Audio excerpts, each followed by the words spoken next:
everybody. It is great to be here one more time today. And my name is Gary Fowler. I'm the CEO, president, and co founder of GSD Venture Studios.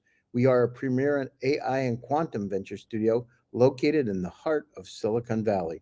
And it's today with great pleasure that I introduce Kolli Sarath, CEO at Boltzmann, transforming drug discovery with cutting edge artificial intelligence. Yes. And as we all know, during COVID, we had lots of challenges with drug discovery, and a lot of those drugs were discovered using artificial intelligence and quantum computers. So he's got an incredible background from graduating from the Indian Institute of Technology in Bombay and also an undergraduate degree in engineering, working with companies, wide range of companies, from companies like Wipro and Hudaston Building Materials, all the way up to being the CEO and Chief Executive Officer of Boltzmann. So with that, I'd like to bring him on board. Hi, Coley. How you doing today? Hey Gary, I'm doing great. How are you? Good, good, good. So tell me a little bit about it. Was it really hard to get into Indian Institute of Technology? At that time, it was not so hard for me because I don't know. It happens based out of an exam called GATE. We'll be getting the rankings in that. I got a good rank. I prepared decently. I got a good rank. It was not. Now, was a test that hard to get in?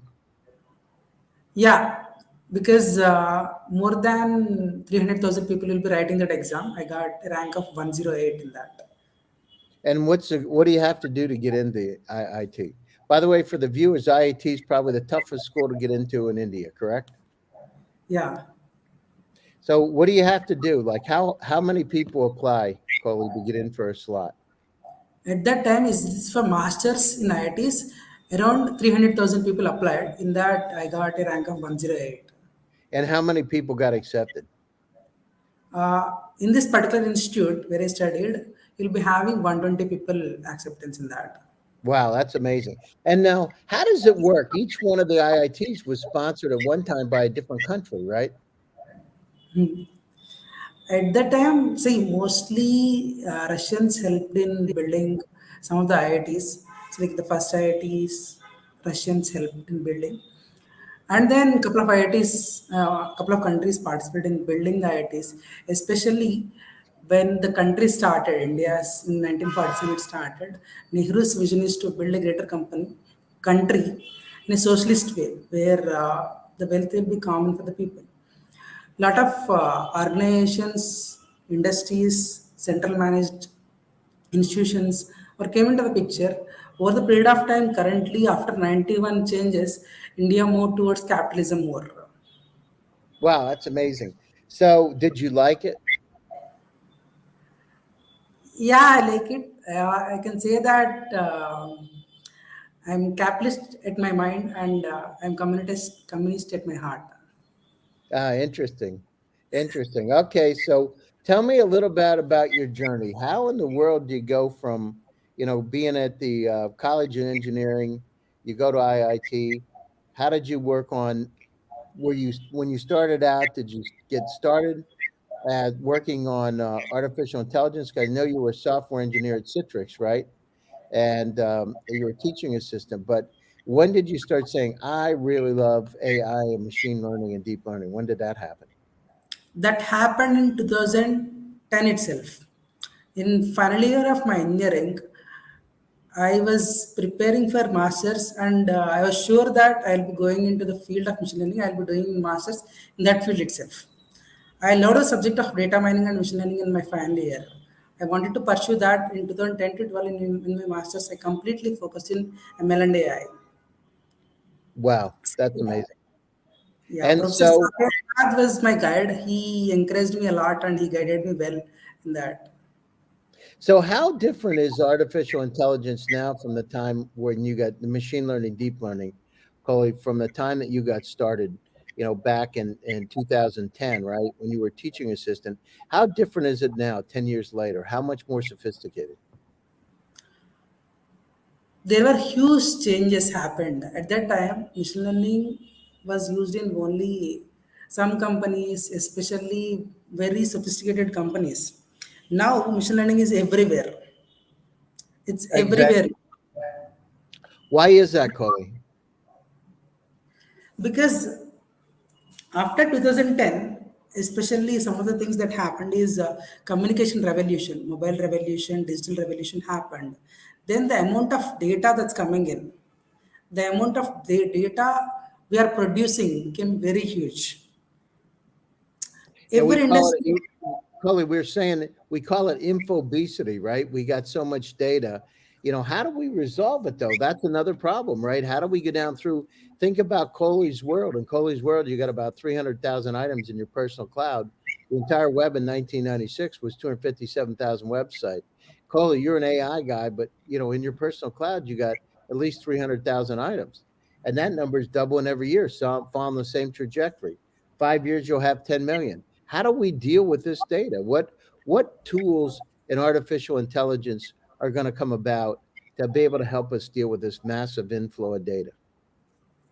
See, whenever you're getting the massive inflow of data, see, understanding and coming up with the right solution to understand that and make the decision from that, making the key decisions from that, making it automated. That is the key thing that we are going for. Many of the things previously humans used to take the decisions on their analysis, Yeah. but the decision making currently is happening through AI. People are following that. Most of the decision makings in science level or else in industry level, if you take any bank application, if you want the what is the credit score you are having, will you get the loan or not, or else in the drug discovery, what is the experiment you should be doing, that will be decided by an algorithm. Wow. And All interesting. decision making slowly is going into the missions and humans are following it because humans will not be able to analyze all the data. We should be having proper AI pipelines that will be analyzing and helping us to take the decisions. Well, Going well, forward, that decisions also might be taken by the missions Well, more. what happens, Coley? I mean, if you look at it pragmatically, sometimes humans don't make such good decisions, right?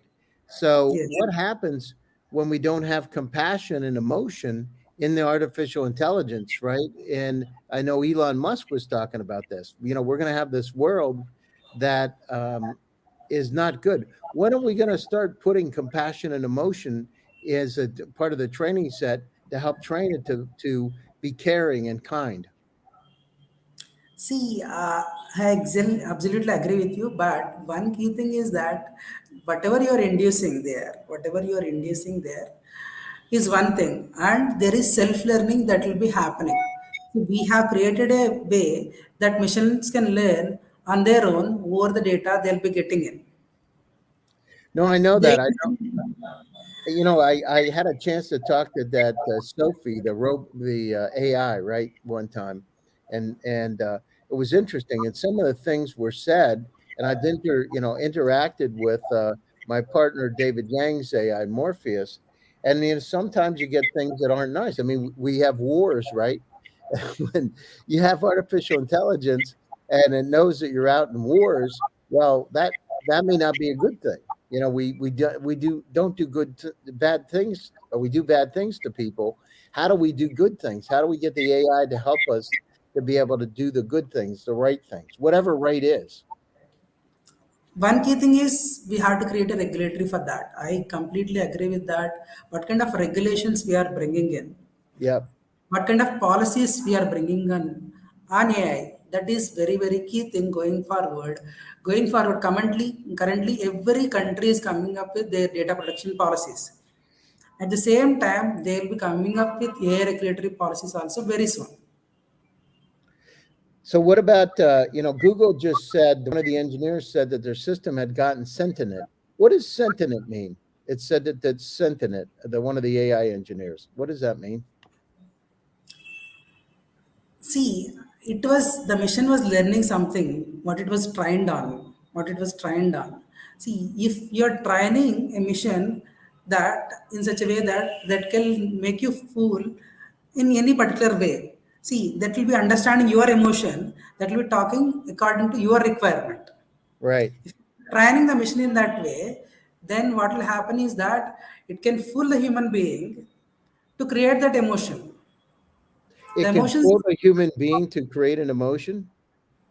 yeah, Oh, that's amazing. Well, that's like my kids used to do when they were kids, right? When my kids were young, they used to do that, you know, and fool. And people do that too, Coley, right? yes, yes, absolutely. Oh, but is that a bad thing? That's a human-like characteristic, isn't it? It's a human-like characteristic. I completely agree with that. It depends on the situation, what kind of solution we are building, what kind of AI we are building. It depends on that. For what we are applying this. Yeah, so where could it be a problem, Coley? Where if it becomes sentient, where is it a problem? I don't think it's a problem. It's a characteristic. It's feature we're building. I think in that way. Well, sometimes, human emotions are jealousy, rage, hate. What happens when it starts to adapt human-like characteristics in not a good way? Depends on the actions that is taking. That's why we discussed about the regulatory and the policies. Yeah, I A got should be having the regulatories and policies. Humans will be having the emotions, but they had to follow the regulations, the policies. That's it. why whatever the AI we are building, that's gonna be built also. If it's crossing the regulatory policies, then that has to be scraped. Something will be done. But it's interesting because again, we go down through and with unsupervised AI, the world's the oyster, right? It could do anything. So it's going to be interesting to see how do Yes, we go down through and limit it, right? Or put it in that kind of an environment. It's very interesting for me. Okay, so let's talk about where you are. So let's talk about, some of the things that you're working on. Let's talk about Boltzmann and how you guys are really revolutionized. So tell us a little bit about what Boltzmann's all about and how did you come up with the idea of transforming drug discovery with this cutting edge AI?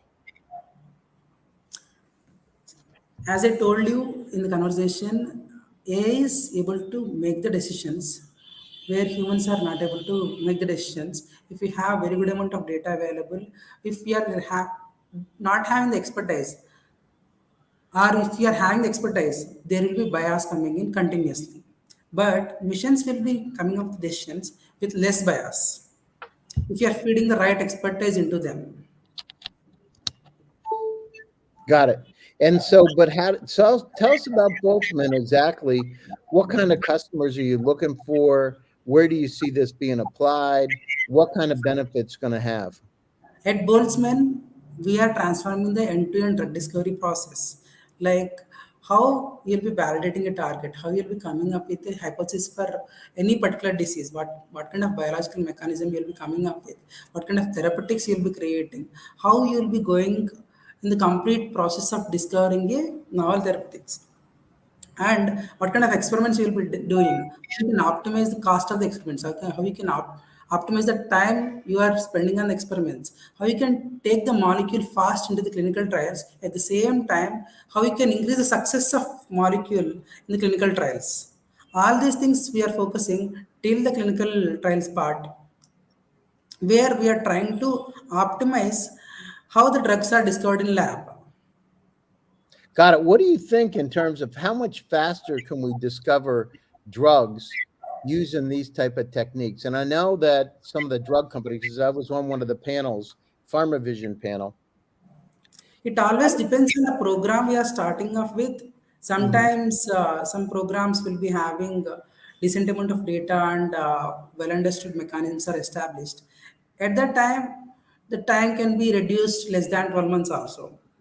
And at the same time, if you don't have a proper mechanism really established, and then you have to research on the biology more, then you have to test out different kinds of therapeutics, then it will be little more.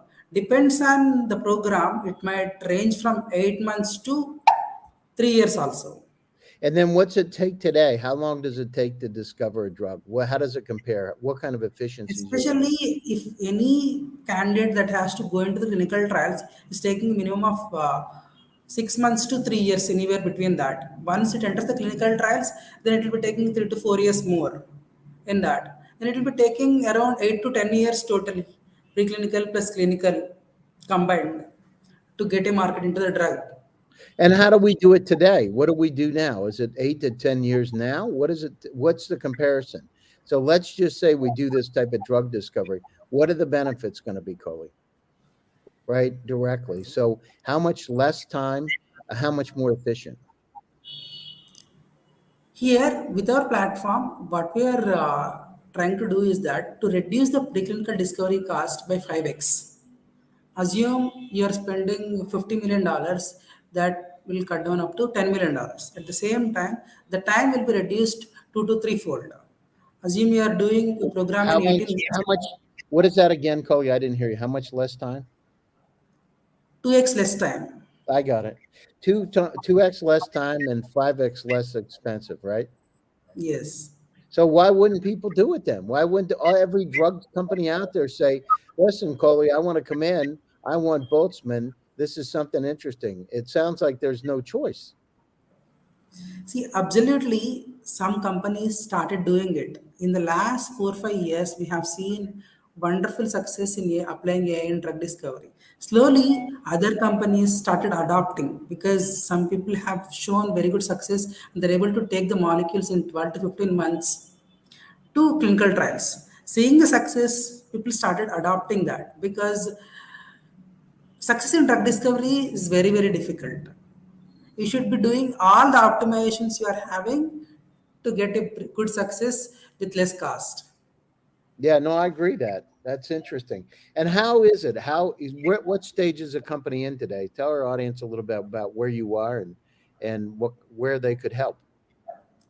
We have planned out 4 products. One is for small molecule design, that's BoldChem, and one is Rebolt, that is for retrosynthesis and completely related to the chemistry part of the discovery.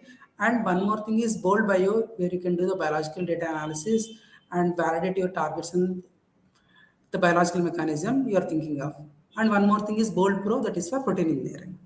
This suite of products that will help you to understand the drug discovery process end to end well. At the same time, they'll be able to communicate each other very well so that you can get the drug discovery program, get it done with the complete suite end to end. Got it. One Great. stop solution once you integrate everything together. And Coley, what are you looking for? Are you raising money now, or where are you in terms of fundraising and that kind of thing? What stage are you in today?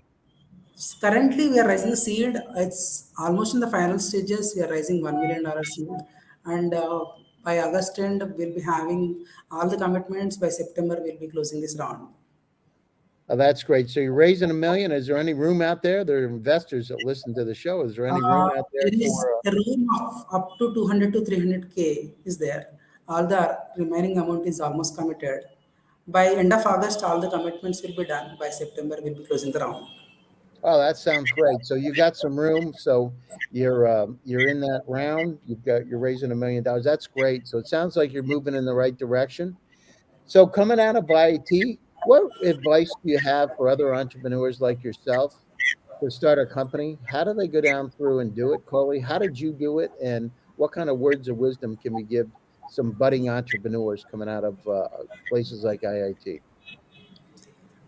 Every entrepreneur is different. I can't give advice to all the entrepreneurs, but my advice for deep tech or biotech entrepreneurs is that you should be focusing on your research more. You should be focusing on your research and the results of your research more because that's what will be giving you the value. And through that only you can show the progress. Making the progress in your solution is very, very key for the deep tech and biotech. Now the ecosystem has wonderful partners that can take your research globally. But focusing on the solution, creating the right solution for that problem is very, very key. Got it. Got it. And so if you look at something, I got a question for you. GPT-3, how much of an impact does that have on this whole machine learning, deep learning environment? I think it has a very, very deep impact. Very, very deep impact. Why do I say is that, see, natural language processing and transcription, summarization, multiple things are there in the natural language. Hmm. Many tasks, once you have the GPT-3 benchmark, no one is able to cross it now, almost. in especially in English, no one is able to cross it. And over that, people are building other solutions also.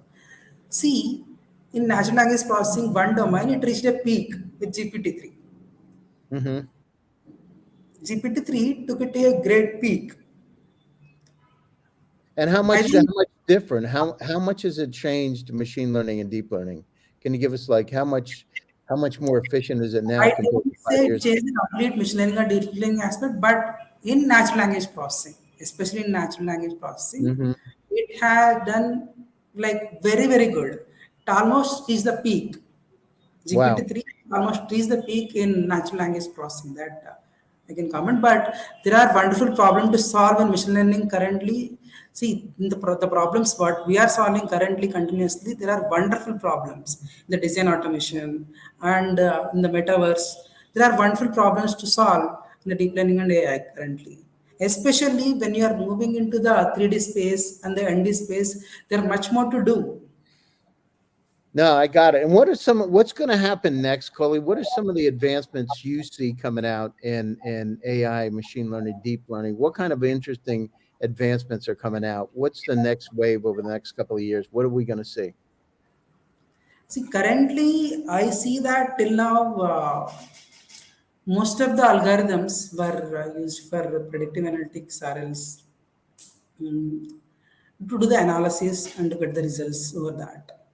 Going forward, the design automation in chip industry, in the drug industry, in the material sciences industry, or else if you take any industry, assume you want to create an architecture for an apartment or building or anything.